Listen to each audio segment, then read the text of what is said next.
Paz do Senhor, irmãos, irmãs, privilégio muito grande estar aqui com vocês, sempre bom voltar aqui, parabéns por mais uma conferência, estou vendo que vocês estão construindo, e espero que vocês saibam o que estão fazendo, que cada tijolo aqui podia ajudar um missionário, então tem que ser muito importante, porque se não for importante, Jesus vai cobrar, tem de saber o que está fazendo, porque cada tijolo aqui podia ser uma pessoa ganha, um irmão na igreja sofredora salvo, uma Bíblia farsi produzida, uma Bíblia em árabe.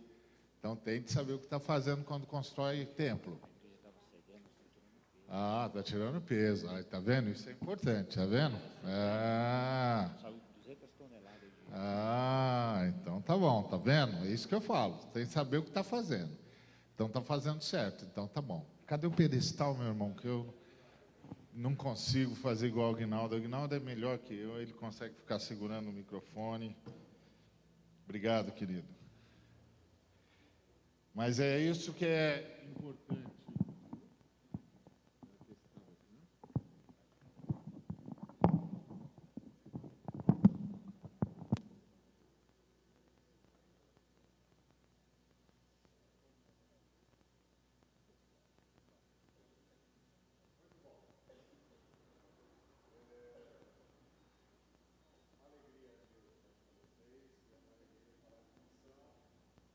E tudo que a gente faz fala sobre missão. Aliás, a gente existe para fazer missão.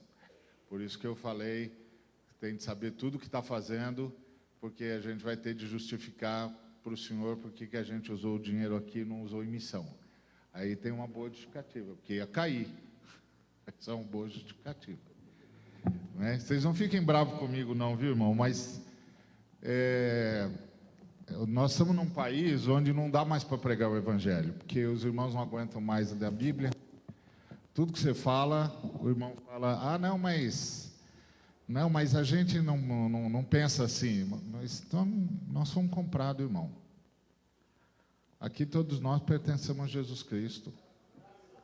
Nós somos comprados. Nós não decidimos nada não, nós só obedecemos. Quem decide é Jesus, Ele que pagou. Eu e você, nós não somos de nós, não. Eu e você não decidimos mais nada. Não decidimos nem a nossa casa onde vai ser. A gente não decide nada, a gente foi comprado. A gente foi comprado. A gente tem dono. Por isso que a gente não é dono de mais nada, porque a gente tem dono. Então, aquele que é dono da gente é dono de tudo. É dono de tudo que a gente pensa que é da gente. Entendeu? Essa roupa que eu estou usando aqui, ela não é minha, é de Jesus. Eu só estou usando porque Jesus deixa. Se Jesus achar que não devo usar mais essa roupa, não posso mais usar. Porque eu tenho dono, eu não pertenço a mim mesmo. Nem eu, nem você. Entendeu? Aí a gente fica ouvindo os caras lá do mundo e eles falam como se eles fossem donos do seu próprio nariz. O problema deles é que eles são enganados, eles são todos prisioneiros das trevas, e aí eles pensam que são donos do seu próprio nariz, mas eles estão todos acorrentados no inferno. Só que o inferno, ele faz igual aquele filme Matrix. Lembra que teve um filme que fez muito sucesso aí, que era Matrix? Que o cara pensava que era diretor de empresa e era pilha de máquina, porque ele estava preso numa máquina, a máquina se alimentava da energia dele, mas a máquina fazia ele pensar que ele era executivo da IBM. O diabo faz a mesma coisa, as pessoas estão todas acorrentadas, elas não veem, elas estão todas acorrentadas, mas elas pensam que são diretoras da IBM, que são diretoras da Philips, que são donos do seu próprio negócio, donos do seu próprio nariz, mas eles estão todos acorrentados. Todos acorrentados. Nós não. Nós sabemos quem somos e a quem pertencemos. E aquele que manda em nós não nos engana. Ele disse exatamente o preço que custou e por que nós devemos servi-los e da onde ele que ele tirou a gente. não pode esquecer isso nunca. Porque o dia que a gente esquecer isso, a gente deixa de ser crente. A gente continua sendo religioso, mas a gente deixa de ser crente. Porque a gente não obedece mais Jesus. Quem não obedece Jesus não é crente. É religioso, mas não é crente. Os crentes sabem que pertencem a Jesus. Eu estava acorrentado no inferno, Jesus satisfez a justiça de Deus, Deus me perdoou e Satanás não pôde me segurar lá porque Jesus disse ele está perdoado. Entendeu? Então, por isso que tudo a gente tem de perguntar mesmo. Então, vocês não fiquem chateados comigo, não. Fica chateado não, porque eu só fiz a pergunta que Jesus faz todo dia. Mas tem certeza que você vai fazer mesmo? Isso vai adiantar a minha volta ou vai atrasar a minha volta? Porque o apóstolo Pedro disse que a gente pode adiantar a volta de Jesus, trazer Jesus mais cedo. Mas também pode fazer Jesus demorando. Cada movimento nosso a gente tem de saber, isso traz Jesus mais cedo ou vai fazer Jesus demorar mais para chegar? É claro que essa demora tem um limite, porque uma hora a trombeta vai tocar e pronto. Mas o Pedro disse que a gente podia chamar mais cedo. Então, quando a gente fala de missão, a gente fala sobre isso. E aí, já que nós vamos falar de missão, eu queria ler com os irmãos e irmãs João, o Evangelho, no capítulo 4. João, o Evangelho, no capítulo 4. Texto muito conhecido de todos nós e muito rico.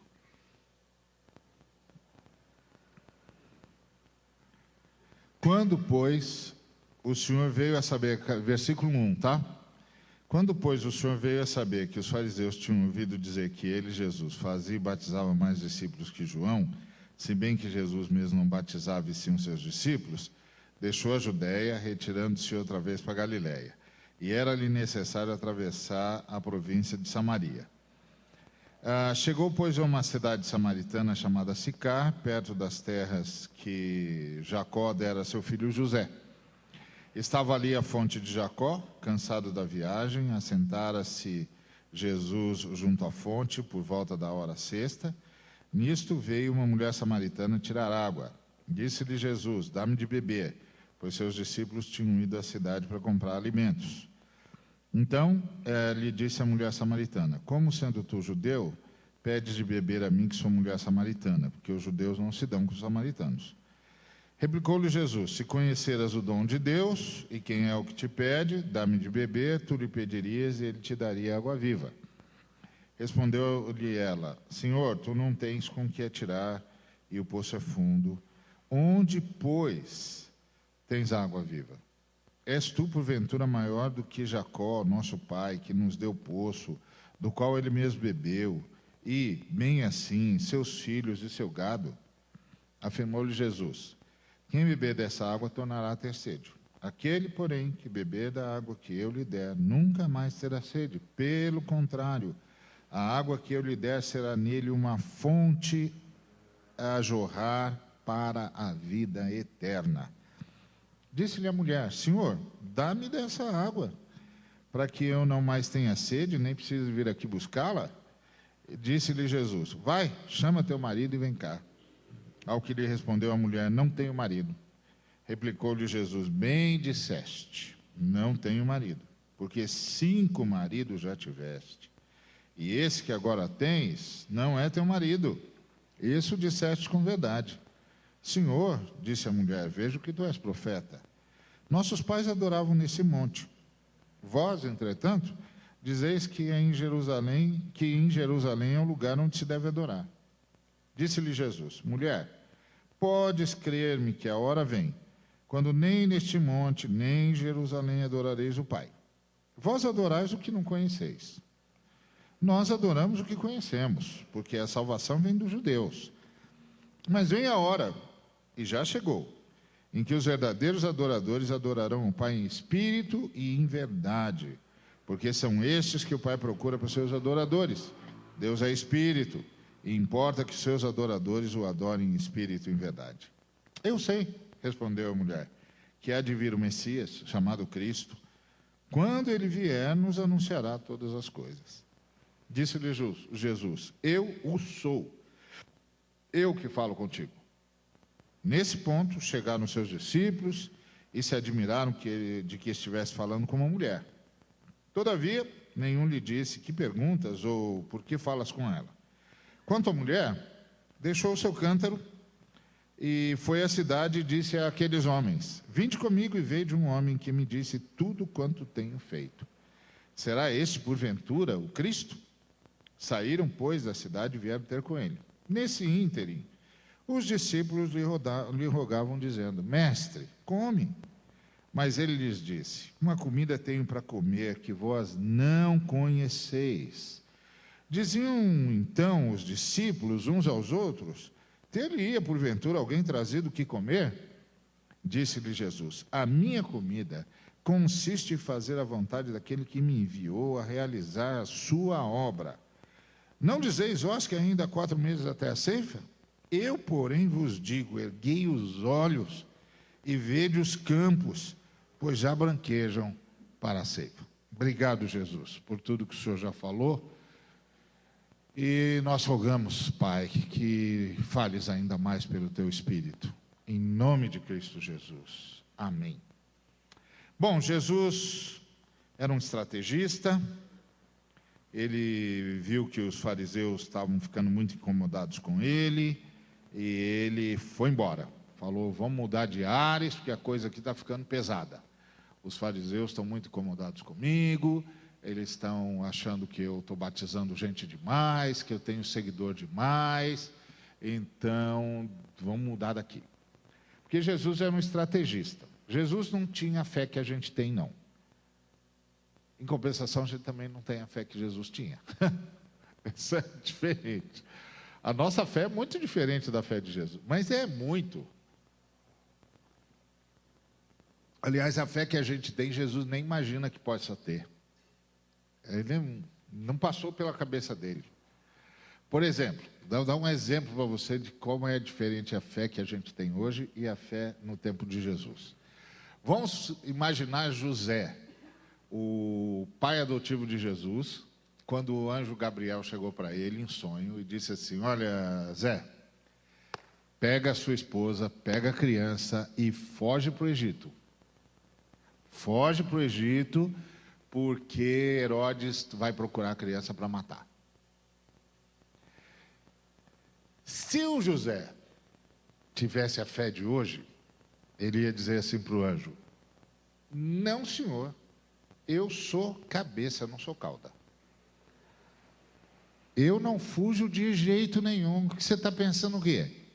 E tem mais, esse menino aqui é ungido do Senhor, e no ungido de Deus ninguém toca. Está pensando o quê? Sou ungido, rapaz. Isso que é ungido, eu fui ungido para ser pai dele, ele é ungido para ser o Salvador. Ninguém mexe no Salvador, rapaz. Está pensando o quê? E tem mais, seu anjo.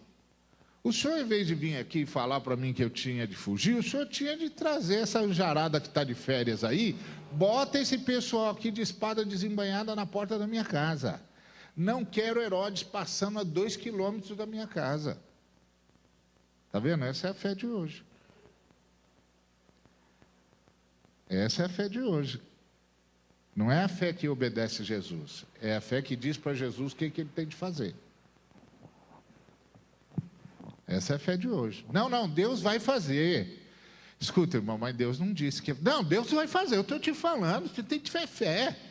Não, peraí, isso aí não é fé, você está dando uma ordem para Deus. Como você diz que Deus vai fazer? Você já ouviu a orientação de Deus? Ele já falou com você? Ele disse para você o que é para a gente fazer? Rapaz, você não tem fé, você é um covarde. Porque os homens de Deus são gente corajosa. E tem mais, os anjos estão aqui, e se esses anjos não derem conta, a gente muda, chama outra turma. Essa é a fé de hoje. Essa fé é mágica. Essa fé é mágica. Essa fé Jesus não conhecia. A fé que Jesus conhecia era a fé de obedecer a Deus. Ó, Deus está salvando a gente na nossa história. A gente não sabe qual é o próximo passo que deve dar, mas Ele vai dizer para a gente e a gente vai fazer. Essa é a fé. Por exemplo, na fé do passado, na fé de hoje, se a gente tivesse encanado a Galileia e acabou o vinho, a gente ia chegar para Jesus e dizer assim: Jesus, é o seguinte, acabou o vinho e eu determino que o senhor faça vinho. Jesus tem 6 talhas que é para usar com água lá, está vazia. Então Jesus dá uma ordem, basta uma palavra sua, dá uma ordem, e aquelas talhas vão se encher de vinho. E aí Jesus dizia: eu ordeno que as talhas se encham de vinho. Pronto. Essa é a fé de hoje. A fé do passado era assim: Jesus chegava e dizia: garçom, os garçons, por favor, vocês vão fazer um favor para mim. Vocês vão encher aquelas talhas de água. Jesus, são 900 litros. Entre 680 a 900 litros. E Jesus ia dizer: eu sei. Para encher os 900 litros, pôr 900 litros de água lá. Mas Jesus, aquela água lá é usada para o pessoal lavar o rosto e lavar as mãos para poder comer. Todo mundo já lavou as mãos, todo mundo já lavou o rosto. Não precisa mais lavar. Jesus diria: eu sei. Enche as talhas de água. 900 litros. 900 litros. Na mão, né, Jesus? Porque não tem água encanada, não tem bomba. Na mão, né? Na mão. Pode encher, 900 litros. Sim, senhor. Aí eu imagino um garçom falando com outro: escuta, o que acabou não foi o vinho? Foi. E o que a gente está fazendo aqui enchendo as talhas de água? E o garçom: sei lá, Jesus mandou, né? E a hora que Jesus disse: pega um pouco dessa água, leva para a minha sala. Eu imagino um garçom falando para o outro assim: ó, mestre sala não está pedindo nada não. E o outro diz: eu sei. E quando a gente chegar lá com essa água aí, a gente fala o quê? Aí o garçom diz: sei lá, fala que o filho da Dona Maria mandou, porque não tem mais nada para falar. Aí essa era a fé do passado. A fé do passado era assim: faça o que Jesus disser, mesmo que você não entenda. Você pode não estar entendendo o que está fazendo, mas Ele sabe o milagre que está realizando. Faça o que Ele disser. Fé cristã não é fé para receber coisa de Jesus, é fé para cumprir ordem de Jesus. A fé moderna é fé para receber coisa de Jesus. Então a gente diz assim: não, você não recebe porque você não tem fé. Não, mas a fé não é para receber coisa de Jesus. A fé é para cumprir ordem de Jesus. É para ter a coragem necessária para fazer o que Jesus manda fazer.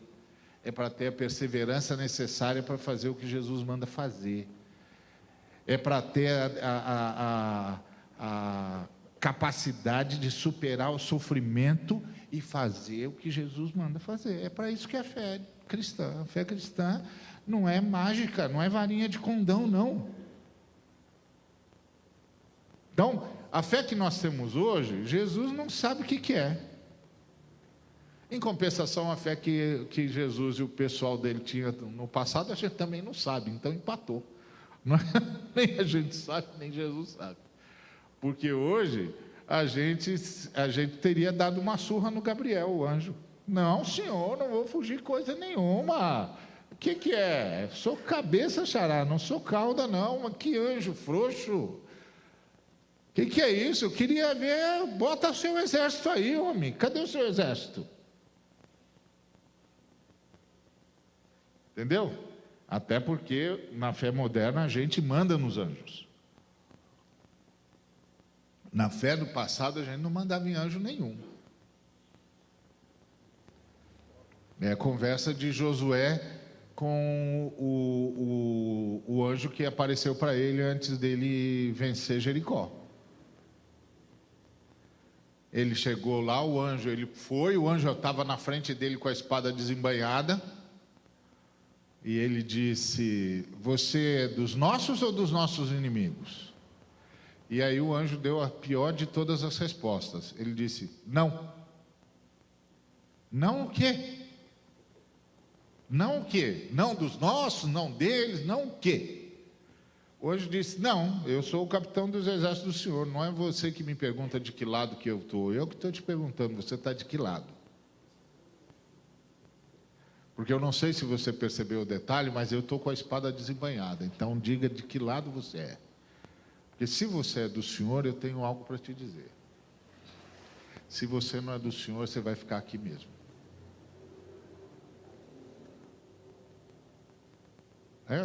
Essa é outra fé. Aí o que o Josué fez? Se ajoelhou e diz: o que o meu Senhor me manda dizer? Isso é fé. Então Jesus tinha essa fé. Ele percebeu que os fariseus estavam preocupados com ele, e o Senhor disse para ele, o Pai disse para ele: vai para Galileia. Eu vou para Galileia. Se fosse no dia de hoje, ele ia dizer: eu estou pouco me lixando para os fariseus. Eu quero lá saber o que fariseu acha, rapaz. Está pensando que está falando com quem? Sou ungido do Senhor. Esse é o ponto, é que hoje, ungido do Senhor significa um sujeito que pode fazer o que quiser, porque é ungido do Senhor. No passado, ungido do Senhor significava um sujeito que o Espírito Santo pôs a mão sobre ele e disse: eu tenho um serviço para você, vá e faça. E aí o ungido ia e fazia. Ser ungido do Senhor hoje é uma celebração. Ser ungido do Senhor ontem era um sacrifício. Se você duvida do que eu estou falando, volta a ler a Bíblia. Vê qual foi o profeta que saiu fazendo festa porque tinha virado seu profeta. Vasculhe a sua mente, você leu a Bíblia tanto quanto eu. Qual profeta saiu fazendo festa porque era profeta? Você lembra de algum? Mas você lembra de como os profetas disseram: meu Deus, justo eu. Você lembra da festa que Moisés fez quando foi ungido libertador? Qual foi a festa que ele fez?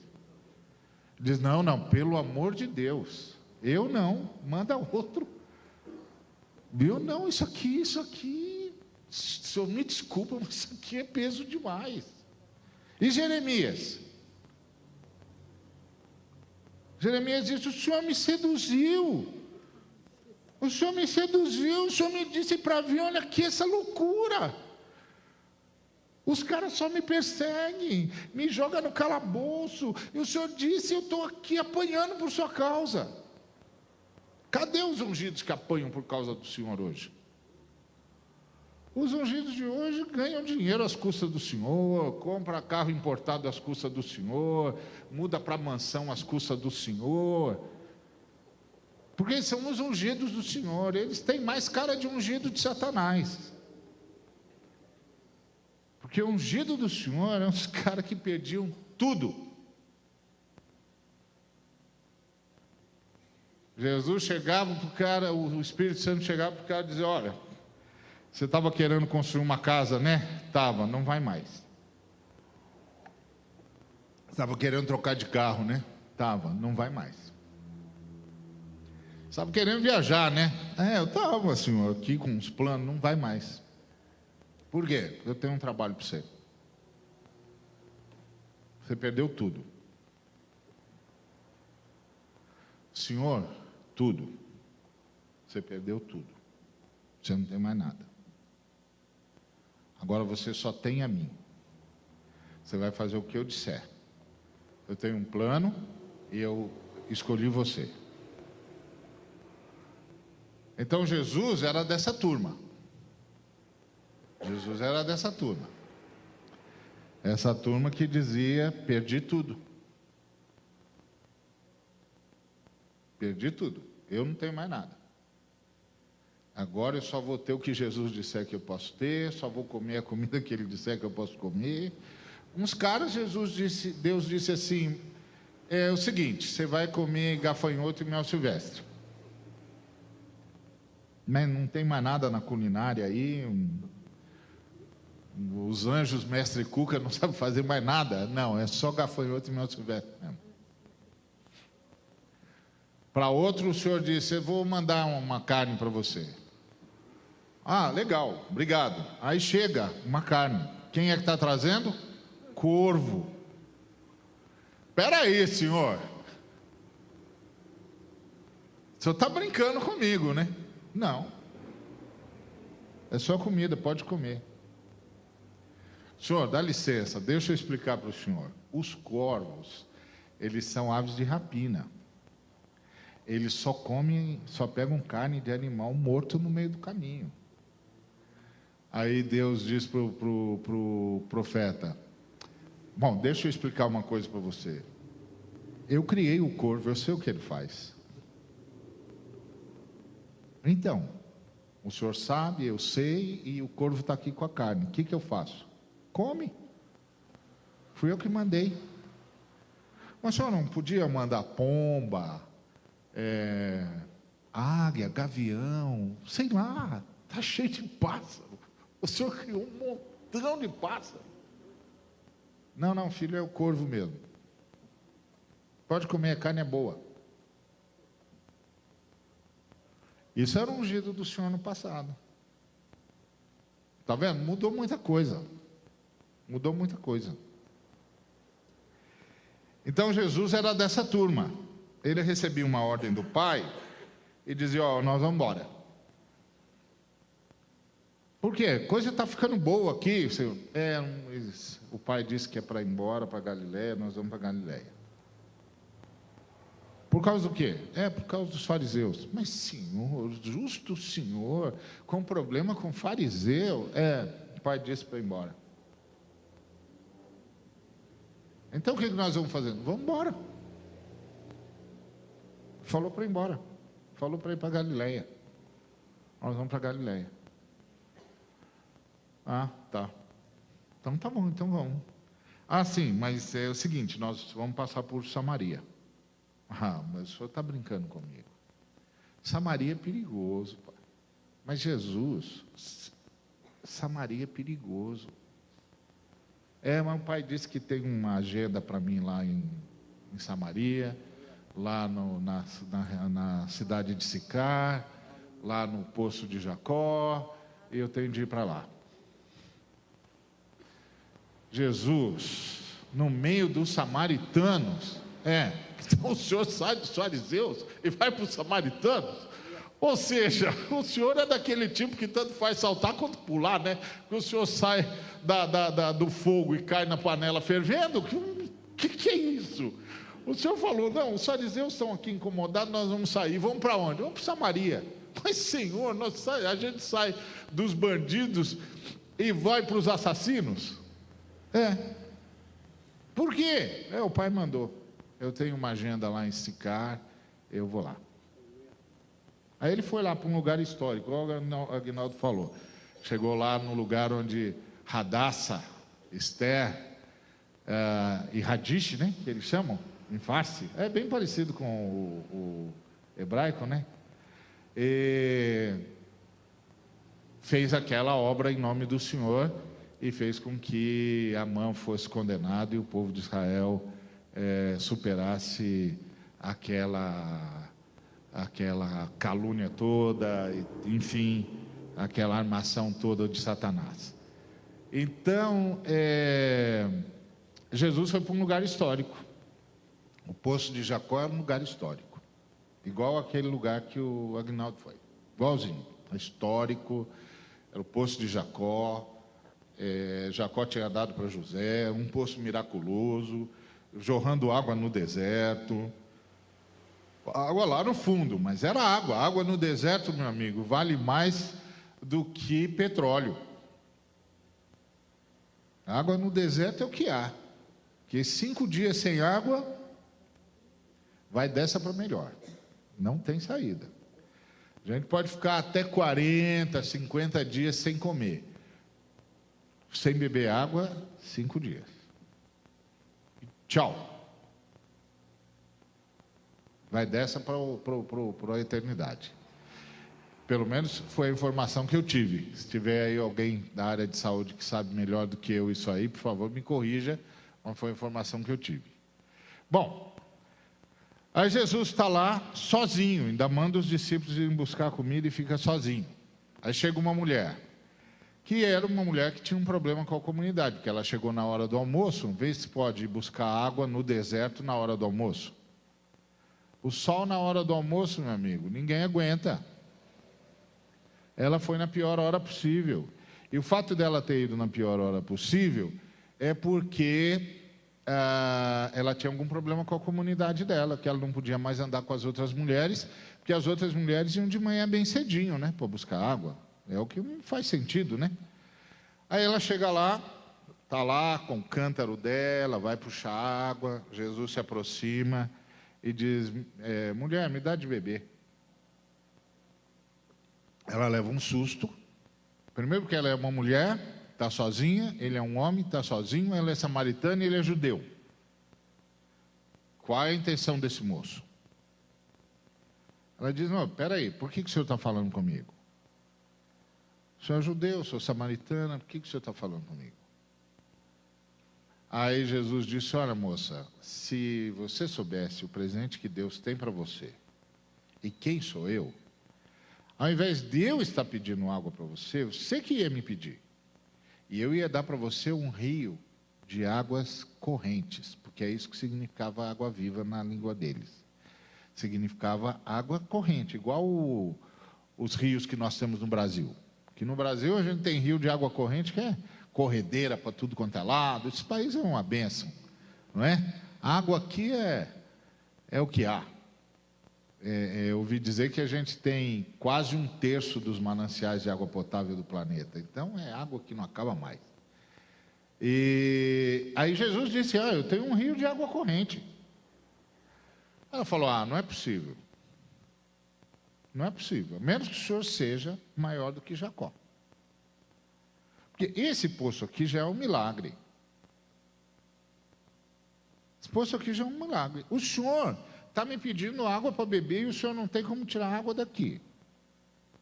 Um dia que o senhor tem uma água corrente, o senhor por acaso é maior do que o nosso pai Jacó? O senhor está brincando comigo. E aí Jesus respondeu, não estou brincando não, filha, eu sou maior do que Jacó. Eu sou maior do que Jacó, porque quem beber da água que o Jacó arranjou aí para vocês, volta a ter sede. Mas quem beber da água que eu der, nunca mais vai ter sede.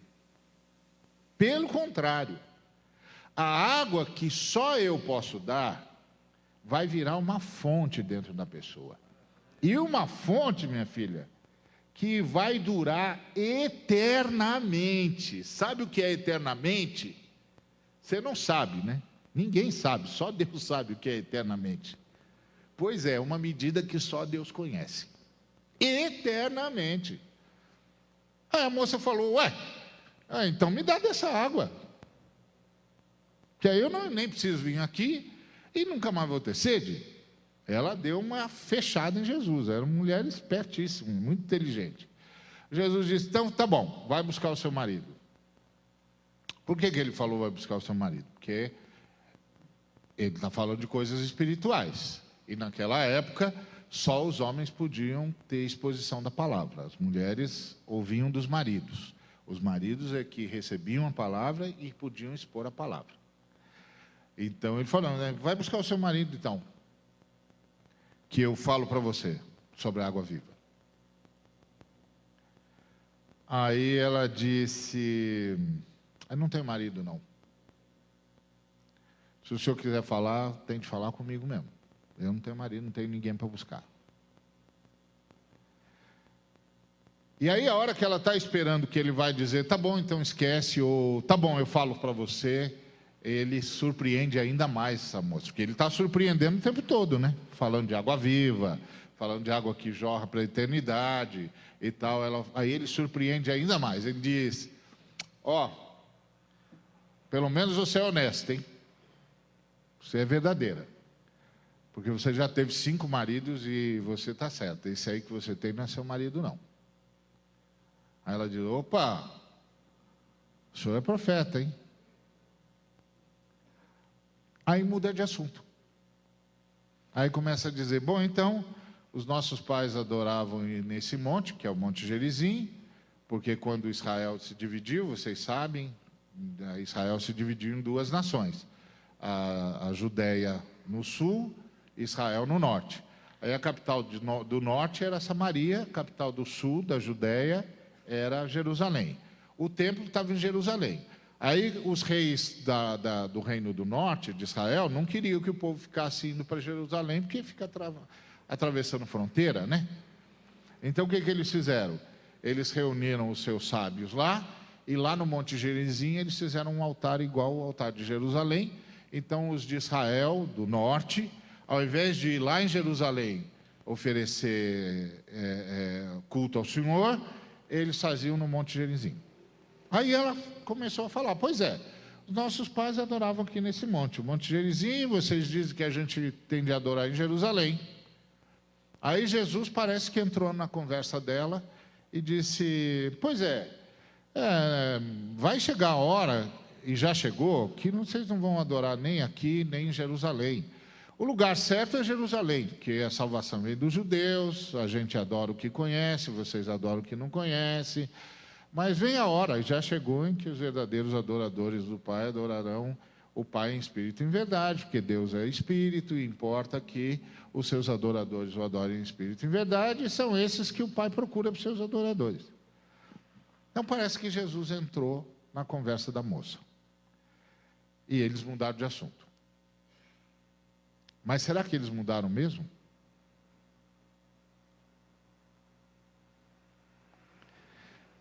O que era adorar naquele tempo em que Jesus estava falando com aquela senhora? Se um judeu ou um samaritano dissesse, eu vou adorar a Deus, todo mundo sabia o que ele ia fazer. Sabe o que ele ia fazer? Ele ia levar um animal para ser sacrificado. Ou um cordeiro, se ele tivesse posses, ou um pássaro, se ele não tivesse posses. Ele ia levar um animal, o animal ia ser sacrificado no lugar dele, e aí ele ia poder ser perdoado por Deus. Então, todo mundo sabia, naquela época, que ir adorar a Deus era ir pedir perdão, às custas da morte de um animal. Então, aquela senhora não estava mudando de assunto. O que ela estava dizendo para Jesus é o seguinte, olha, eu sei que eu tenho um problema para resolver com Deus. Mas sabe de uma coisa? Ninguém sabe onde é que resolve o problema com Deus. Onde é que se pede perdão para Deus? Vocês dizem que é em Jerusalém. Nossos pais faziam aqui no Monte Gerizim. Ninguém sabe. Aí Jesus disse, ninguém não, moça, eu sei. É em Jerusalém que se pede perdão para Deus. Porque a salvação veio dos judeus. Está vendo? Estão falando de salvação o tempo todo, não mudou de assunto. Aí ele disse, mas vem a hora, e já chegou, em que você vai poder pedir perdão para Deus em qualquer lugar, do fundo do seu coração, e vai ser perdoado. Aí a moça deu um salto para trás. Estou falando, essa mulher é muito inteligente. Essa mulher é precursora da emancipação feminina. Ela era inteligente, muito inteligente, e sabia o que estava falando. Ela entendia de teologia que era coisa de louco. Porque ela virou para Jesus e disse: ó, você está mudando coisa demais, moço. Só o Cristo pode fazer tanta mudança. Eu estou esperando ele chegar. Ele é que vai dizer de fato como é que as coisas devem ser. O que que Jesus estava mudando? Aí, irmão Samuel, obrigado. O que Jesus estava mudando? Ele estava mudando muita coisa mesmo.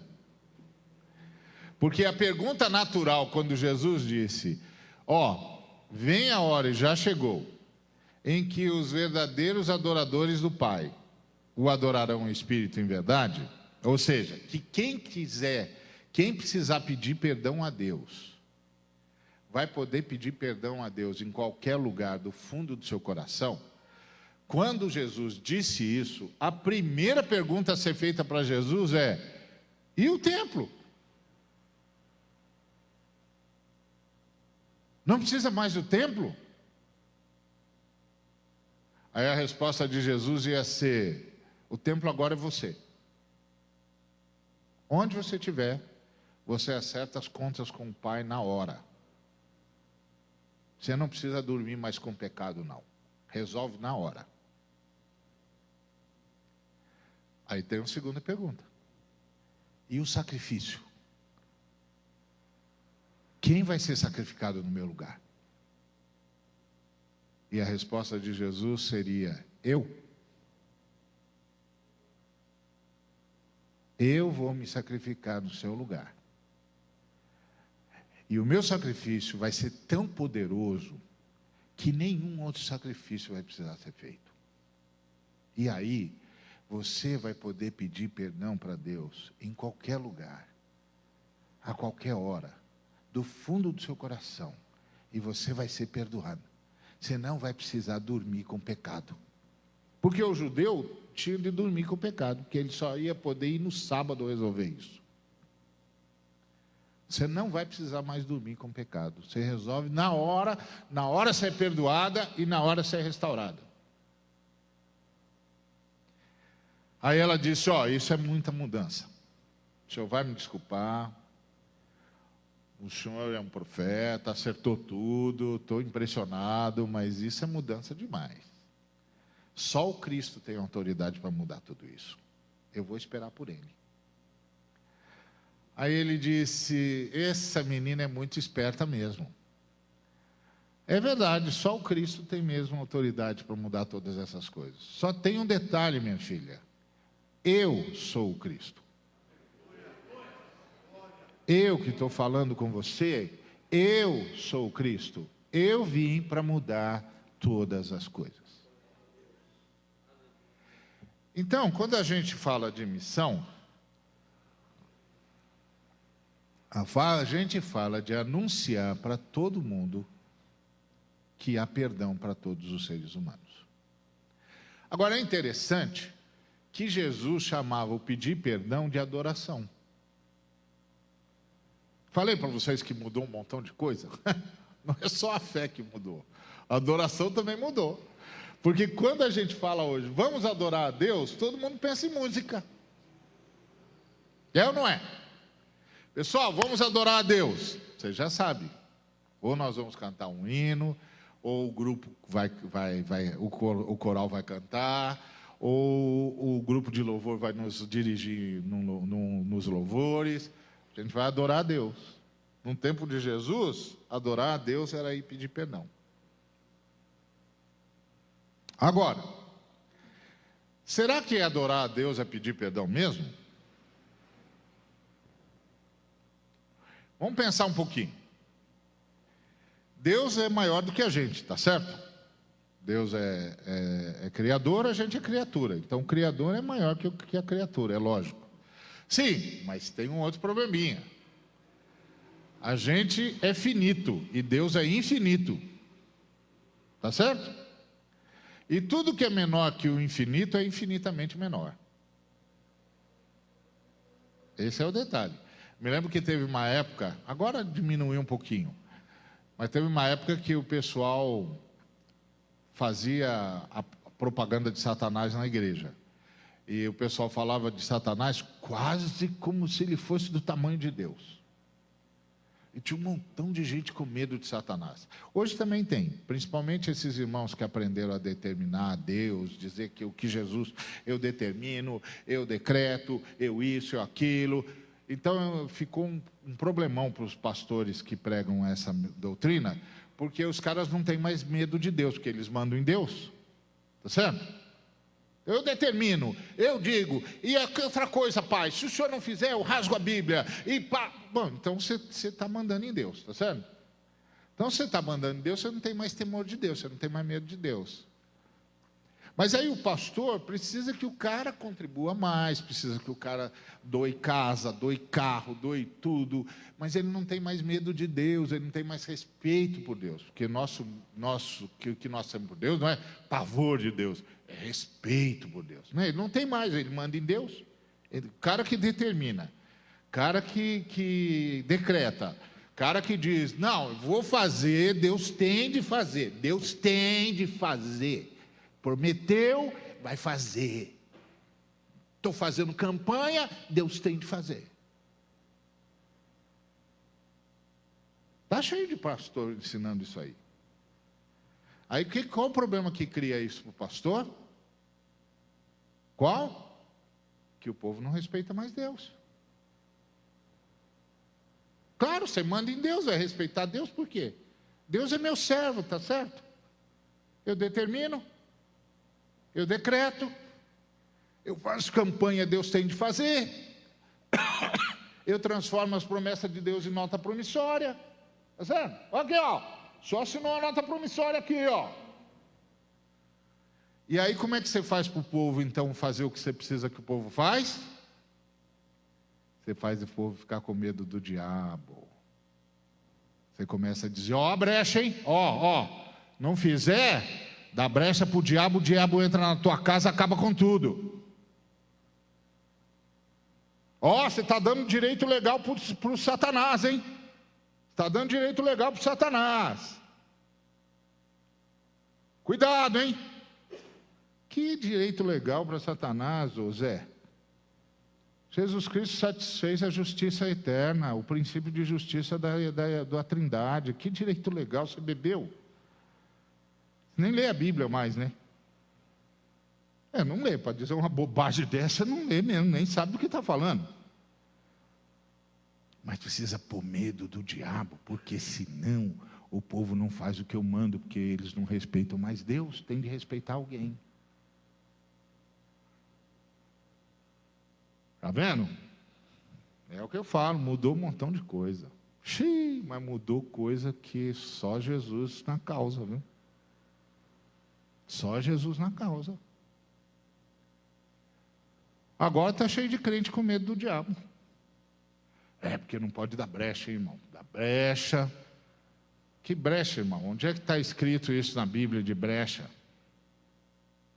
Não, a Bíblia fala da brecha. A Bíblia fala que é para a gente estar na brecha. Como atalaia, intercessor. De que brecha que você está falando? Não sabe. Não lê a Bíblia, vai saber como. O pastor que pregou isso também não leu a Bíblia. Não sabe o que está falando. E nem sabe que espírito está ouvindo. Não tem mais discernimento de espírito. Nem sabe que espírito está ouvindo. Que se soubesse, não falava. Não falava. Porque qualquer um de nós aqui que tem sensibilidade espiritual sabe de onde vem a voz que diz que Deus tem de fazer o que eu quiser. Você não sabe? Eu sei. Eu sei. É a voz do cara que foi incomodar os nossos pais no jardim. Ele sempre ensinou isso. desde tempos perdidos na memória. Só que antes ele não contava com os pastores, agora conta.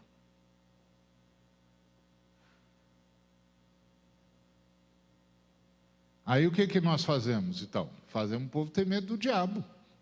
Porque dá brecha, direito legal, Satanás entra e tal, porque o devorador e tal. Quem é que libera o devorador na Bíblia? O devorador anda porque quer? Quem é que libera o devorador na Bíblia? Quem? Deus. E quem repreende o devorador na Bíblia? Quem? Deus. Quem foi que disse para o povo de Deus que o devorador faz o que quer? Onde está escrito isso nas Escrituras? Onde? Lugar nenhum. Não está escrito. Não está escrito aí. Só que se algum dos inspirados do Senhor para escrever a Bíblia esqueceu de escrever, e agora tem um inspirado que recebeu a inspiração sem estar na Bíblia. Mas ó, eu duvido, hein? Quero aqui julgar ninguém, mas eu duvido que os homens inspirados por Deus esqueceram de escrever alguma coisa que Deus inspirou. Eu duvido.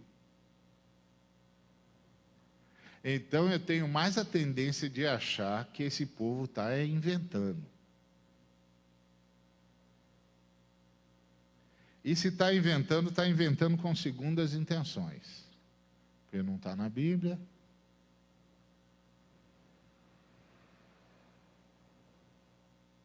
Então, vendo como mudou tudo? Mudou, né? Mudou. Pois é, então a gente é infinitamente menor que Deus e o diabo também. Que é isso que eu ia dizer. Que o pessoal pintava o diabo como se ele fosse quase do tamanho de Deus. Eu me lembro de um irmão que chegou para o pastor e disse: pastor, o diabo... O pastor disse: ih, rapaz, o diabo é criatura. O diabo é menor que Deus. O diabo é finito. Deus é infinito. Tudo que é menor que o infinito é infinitamente menor. O diabo é infinitamente menor que Deus. Para com isso. Você não sabe o que você está falando. Você está falando de Deus, homem. Você está falando de Deus, homem. O que você pensa que você está falando? Do dono da mercearia na esquina? De quem que você pensa que você está falando? Você está falando daquele ser que as Escrituras dizem: então disse Deus, haja luz, e houve luz.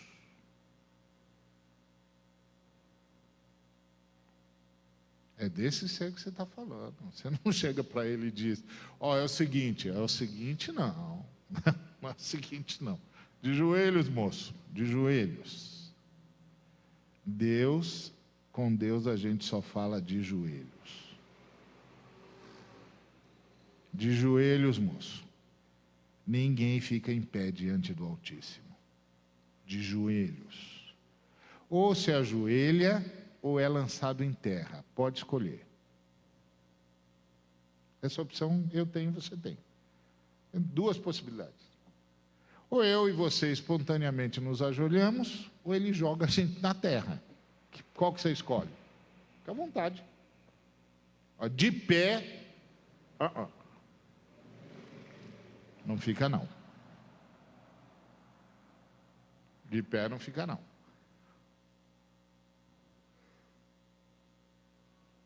Esse é o ponto. Então, será que adorar a Deus é pedir perdão mesmo? Vamos pensar um pouquinho. A gente diz que Deus é santo. E Deus é santo mesmo. 3 vezes santo, tá certo? Só que o santo que eu e você conseguimos dizer é infinitamente inferior do santo que Deus é. A gente diz que Deus é amor. Deus é amor mesmo. Tá certo? Só que o amor que eu e você conseguimos dizer é infinitamente menor do que o amor que Deus é. Então, quando é que a minha palavra e a sua palavra encontram Deus? Quando eu e você dizemos: Pai, me perdoa. O Senhor está certo, eu estou errado. Santifica o teu nome e faz a tua vontade. Aqui,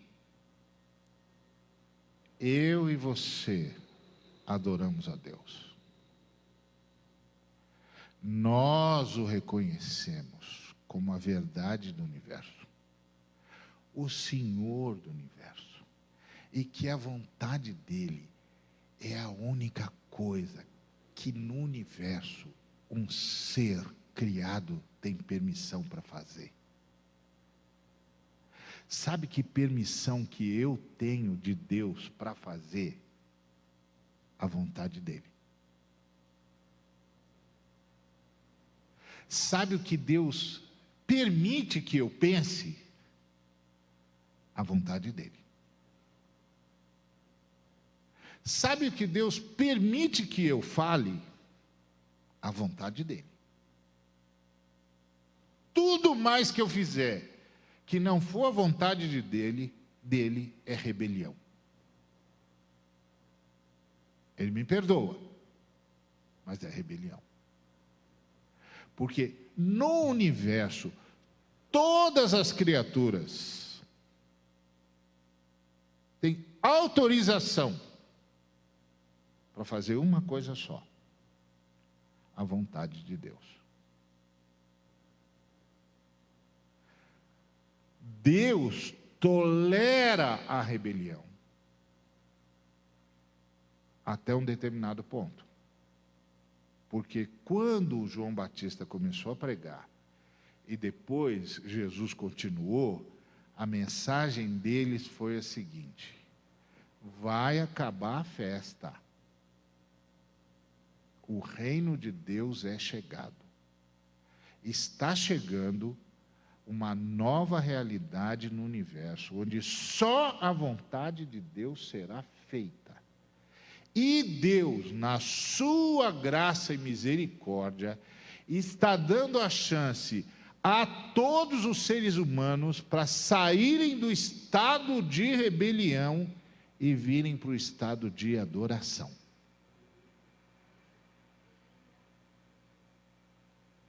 É uma chance que Deus está dando para todos nós sairmos do estado de rebelião e virmos para o estado de adoração, onde a gente pede perdão e se submete para que só a vontade de Deus seja feita.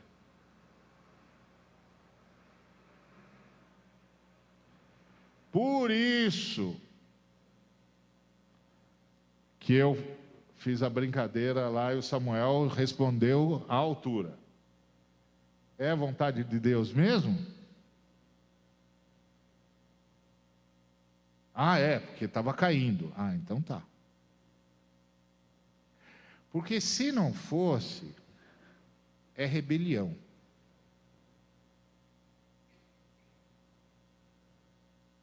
É rebelião. E depois não fica dizendo, não, porque os anjos do Senhor negativo. Anjo do Senhor não tolera rebelião. Anjo do Senhor não tolera rebelião. Anjo do Senhor não tem nada com rebelde. Basta você se lembrar que Lúcifer meteu a cara para fora e os arcanjos cortaram a cabeça dele.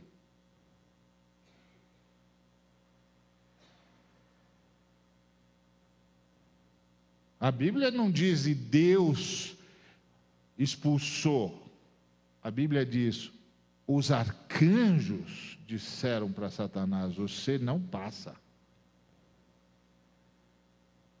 Você não passa. E lançaram-no para as trevas eternas, e Deus sancionou o que os arcanjos fizeram.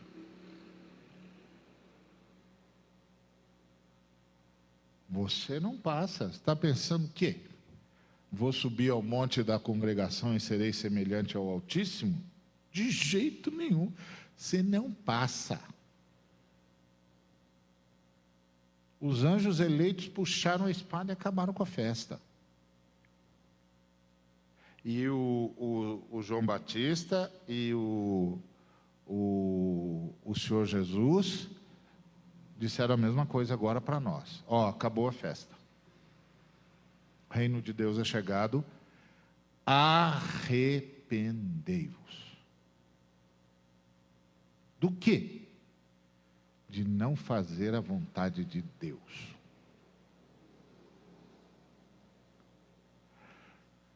Peçam perdão. Então, adorar a Deus é pedir perdão. Aí a gente sai do estado de rebelião e vem para o estado de adoração. O que é o estado de adoração? É a gente dizendo: Senhor, a gente reconhece que só a Tua vontade é que tem de ser feita no universo, que a Tua vontade é a única coisa boa, a única coisa perfeita e a única coisa que realmente dá alegria. Perdoa, gente. Eu estou errado. O Senhor é que está certo. Faz a Tua vontade. E aí, Jesus disse para essa moça: agora vocês vão poder fazer isso em qualquer lugar, a qualquer hora. Porque eu estou garantindo a vocês livre acesso ao Pai para pedir perdão.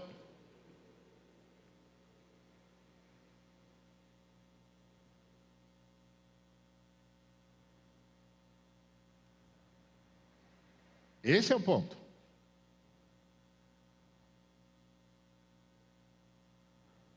E aí os discípulos chegaram. E os discípulos chegaram, trouxeram comida. Disseram: aí, Jesus, compramos uma comida boa. E Jesus disse: não, já me alimentei. Ué, será que alguém trouxe comida? Primeiro eles estranharam que Jesus estava falando com mulher, porque Jesus é um mestre, um rabi. Os rabis não falam com as mulheres, Jesus está falando. Jesus foi quebrando o paradigma de tudo quanto é lado, né? Emancipou as mulheres, levou as mulheres para serem discípulas também, transformou a mulher em missionária. Jesus fez uma revolução. Ainda se deu ao trabalho de ir até Sicar para conversar com uma mulher, ver se pode. Ainda uma mulher cheia de problema. E ainda se apresentou para ela como não tinha se apresentado para ninguém. Vê se pode, só Jesus mesmo para fazer essas coisas. Hoje os servos de Jesus não deixam as mulheres nem atravessar direito a rua, mas Jesus tratava as mulheres como discípulas, que era um negócio quase inexplicável naquele tempo. Bom, os discípulos chegam com a comida. Então, senhor, vamos comer? Não, já comi. Ué, quem é que trouxe comida para ele? Mas senhor, como o senhor comeu? Isso aqui é um lugar deserto. Como o senhor comeu? Aí ele disse: sabe o que é? Tem uma coisa que me alimenta e vocês não sabem. E o que me alimenta é fazer a vontade daquele que me enviou. E realizar a obra dele. Eu acabei de fazer isso. Vocês viram aquela moça saindo daqui? Ela se arrependeu.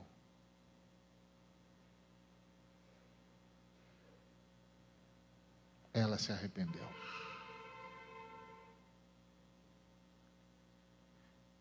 Essa era a vontade do meu Pai. Que ela se arrependesse. Ela se arrependeu. Valeu a pena eu ter vindo a Samaria. Agora eu entendi porque que o Pai disse: vai para Galileia, mas passa primeiro em Sicar. tem uma mulher lá. Eu quero ter um encontro com ela hoje. Ela está clamando por mim e não sabe. Mas eu vou encontrá-la através de você. Vai lá. Fala para ela que as coisas mudaram. Aí Jesus está dizendo para os discípulos, está vendo? Estou feliz, eu estou que não me aguento de felicidade. Porque ela se arrependeu. E aí ele disse assim, sabe de uma coisa, meus meninos? Vocês ficam dizendo que falta 4 meses para as coisas se fazerem. Que não é assim, não é tão simples assim evangelizar. Que está complicado. Vocês não sabem o que o Espírito Santo está fazendo.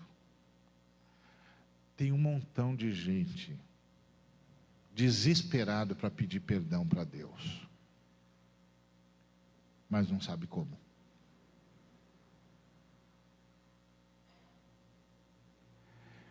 E vocês sabem. Vão lá dizer para eles. Vão lá dizer para eles o que é adorar a Deus. Vão lá dizer para eles que todo mundo pode pedir perdão e ser perdoado. Agora, diga para eles que é pedir perdão, não é pedir desculpa. Porque hoje tem um bocado de crente que pede desculpa. Não, sabe o que é? Também, se você estivesse na situação que eu estava, a carne é fraca, né? Você está pedindo perdão ou você está apresentando desculpa por ter pecado? Não, mas você sabe o que é? É que eu tenho uma enfermidade. Oi, você tem uma enfermidade? Chama os presbíteros, eles ungem você e você vai ser curado. Qual é a sua enfermidade? Não, sabe o que é? Eu não me aguento. Ah, você não se aguenta.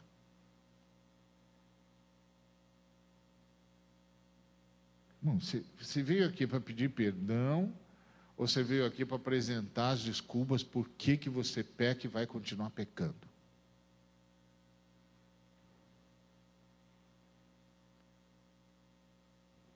Se você veio aqui explicar por que você peca e vai continuar pecando, tá bom, você já explicou.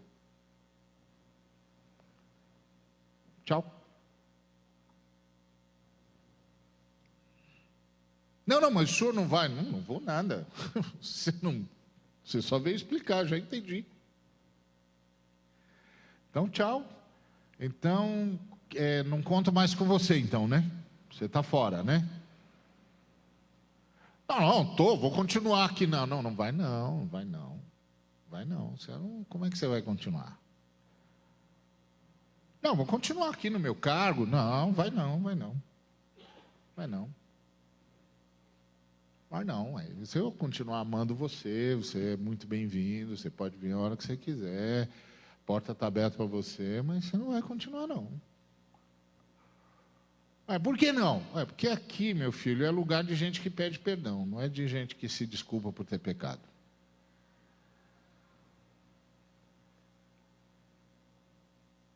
Aqui não é lugar de gente que explica por que peca. Aqui é lugar de gente que cai de joelho e diz: Pai, eu pequei, o Senhor está certo, eu estou errado, me perdoa e me transforma.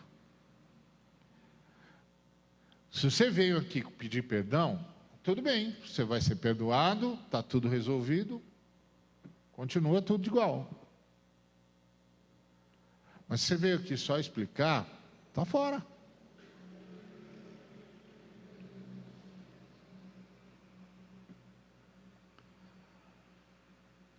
Está fora. A fé cristã não é a fé de gente que não peca.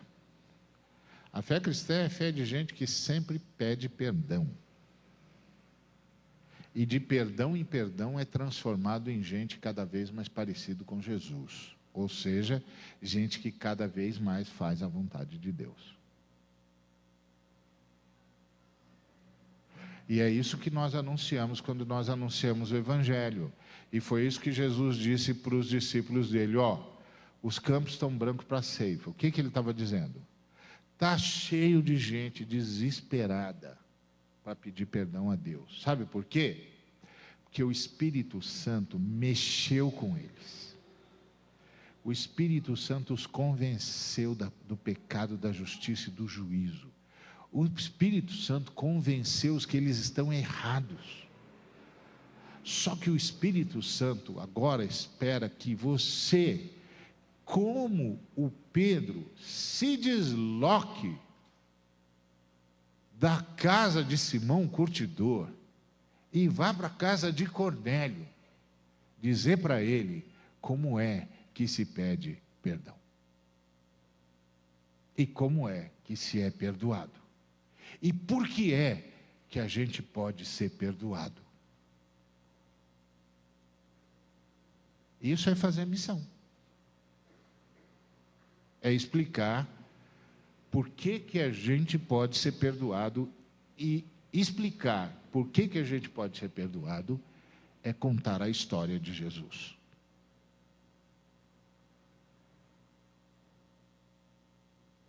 E dizer, por causa de tudo que Jesus fez, por causa da sua morte e da sua vitória sobre a morte, você pode ser perdoado. O Pai perdoa você porque o Filho já se sacrificou no seu lugar. E o perdão do Pai transforma você. Porque o Pai não apenas perdoa, purifica. Não é isso que está escrito? Se confessarmos os nossos pecados, Ele é fiel e justo para nos perdoar os pecados e nos purificar de toda injustiça. Ou seja, Ele nos transforma.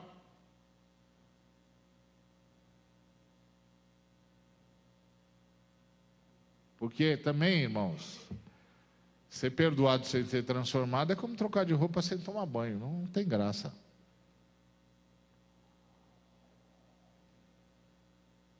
Não tem graça. Agora a roupa suja dos dois lados.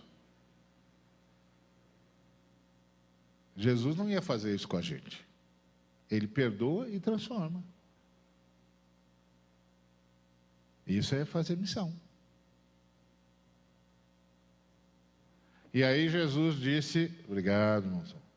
E aí Jesus disse para os discípulos, vão lá falar para aquele povo lá, rapaz. Eles estão prontos para pedir perdão. O Espírito Santo já mexeu com eles. Vá lá dizer para eles que todo mundo pode ser perdoado, que tem perdão disponível, e conta por que eles podem ser perdoados e do que eles estão sendo perdoados. Eles não estão sendo perdoados das mentiras. Eles não estão sendo perdoados dos adultérios. Eles não estão sendo perdoados dos assassinatos. Eles não estão sendo perdoados dos roubos. Eles estão sendo perdoados daquilo que fez deles adúlteros, daquilo que fez deles mentirosos, daquilo que fez deles ladrões. E sabe o que fez deles tudo isso? O fato de que eles não se submetem à vontade de Deus. Eles não respeitam Deus. E eles não entendem que no universo nós só temos permissão para fazer uma coisa: a vontade de Deus. E que a vontade de Deus é que é perfeita. E a vontade de Deus é que é o que há de bom no universo. E o que dá a verdadeira alegria. Então, o sujeito não pede perdão porque roubou.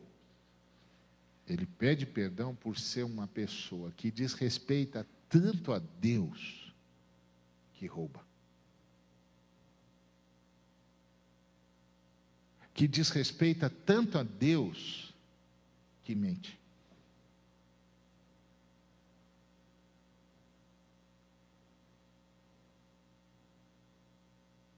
Porque quando Moisés deu a lei para a gente, ele não deu a lei dizendo, se você parar de roubar, está tudo bem.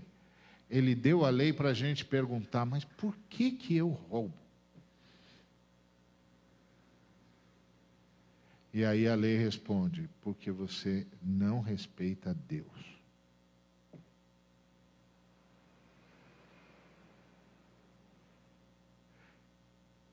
É isso que é levar a bênção do Cordeiro para toda a humanidade. É isso que é abençoar a humanidade. Em ti serão benditas todas as famílias da terra. Não é isso? É assim. Com perdão e com transformação. É assim que a bênção de Abraão chega aos gentios. E é assim que o Espírito prometido chega a nós. Porque a gente pediu perdão. E agora, a gente pode pedir perdão. Porque Jesus Cristo garantiu para a gente essa possibilidade. E a gente vai ser perdoado. Porque Jesus Cristo satisfez a justiça eterna. Então o Pai vai perdoar a gente. E a gente vai ser transformado. Porque Jesus Cristo venceu a morte. E por isso o Pai pode comunicar a vida. A vida abundante.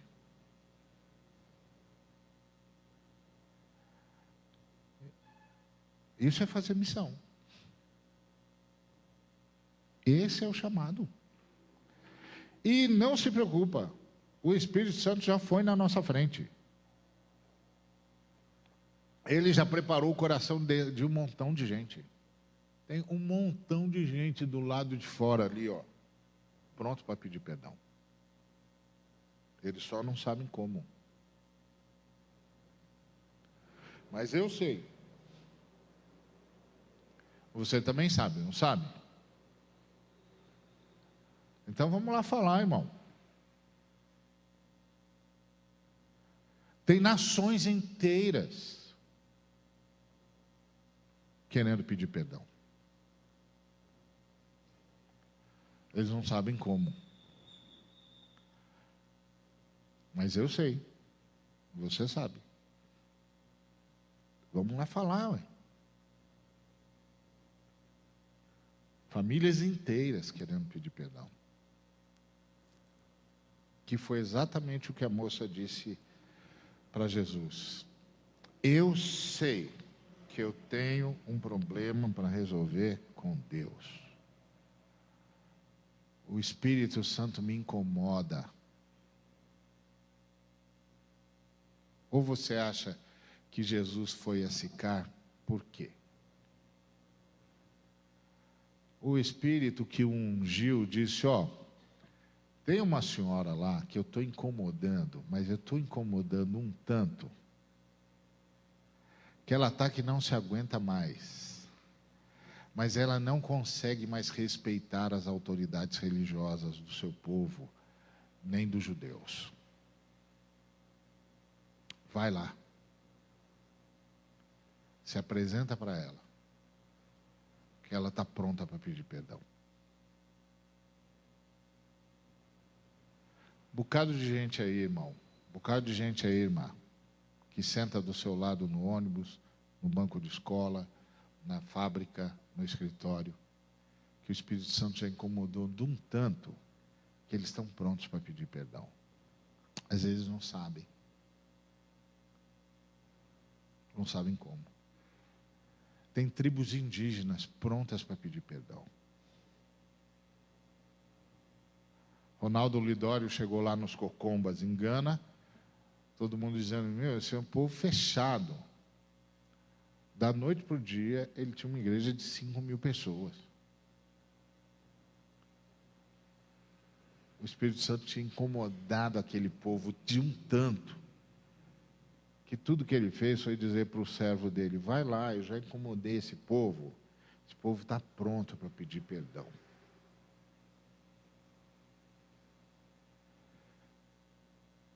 E a gente não celebra mais, ou celebra menos, né? Também não é assim. Porque só entre nós, não precisamos espalhar. Fica só entre nós. Já faz um bom tempo que a gente parou de pedir perdão. Já faz um bom tempo que a gente parou de pedir perdão. A gente toma decisões ministeriais sem pedir perdão. A gente toma decisões em casa sem pedir perdão. A gente não consulta mais Deus, a gente diz para Deus. E todo mundo. Senhor, abençoa que ora esse irmão aqui. Dá para ele a tua sabedoria, faz que as coisas deem certo.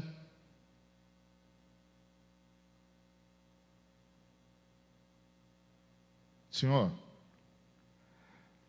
bota esse irmão aqui no centro da tua vontade. Que é só a tua vontade que tem de ser feita.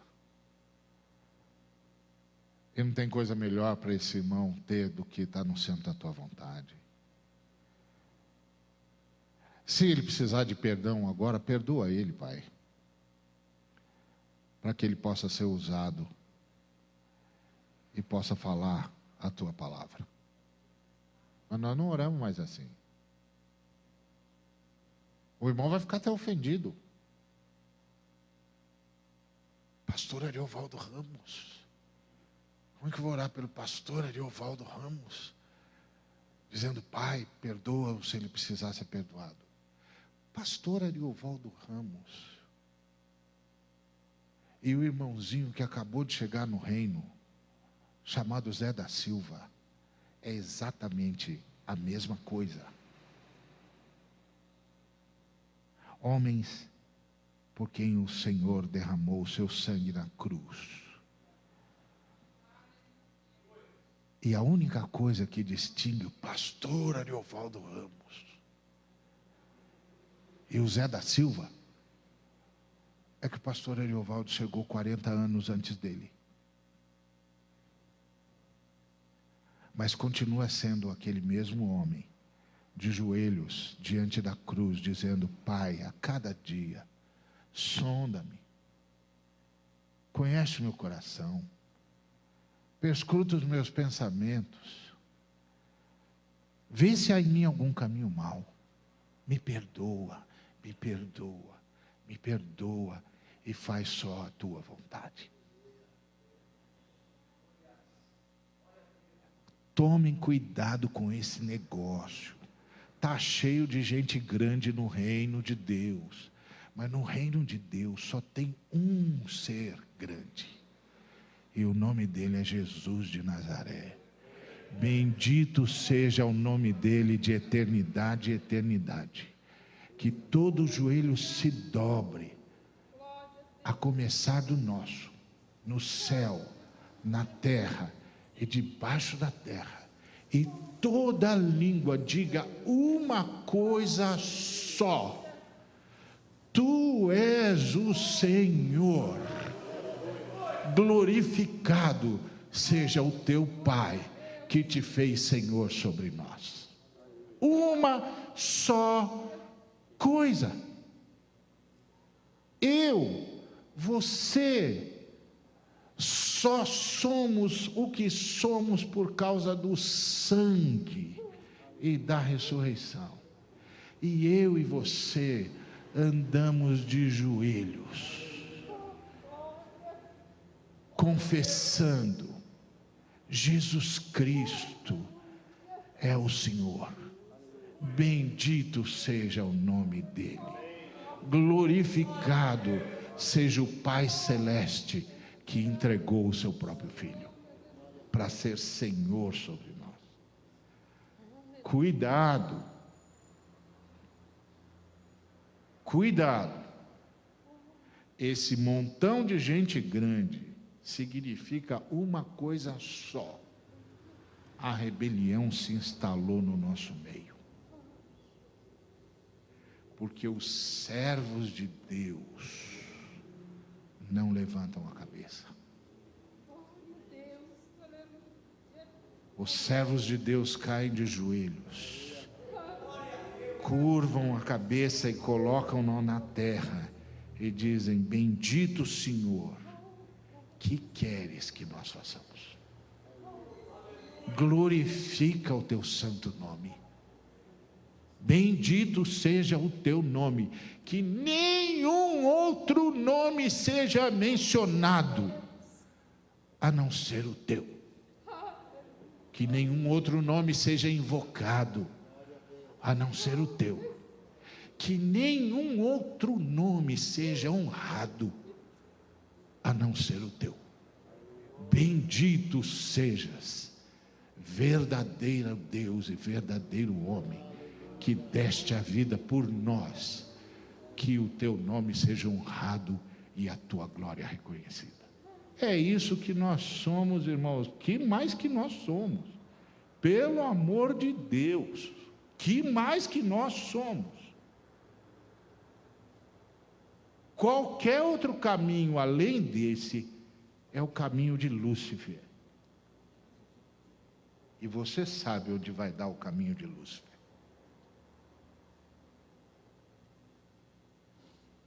Bendito seja o nome de Jesus. Bendito seja o Espírito Santo, que prepara homens e mulheres em todas as raças, tribos, línguas e nações para pedirem perdão. Bendito seja o Pai, cujo amor explica todo o movimento da Trindade. E assim serão benditas todas as famílias da terra. E a bênção de Jesus chegará a todos. E o Espírito prometido poderá habitar aos seres humanos a quem ama. Que Deus nos abençoe.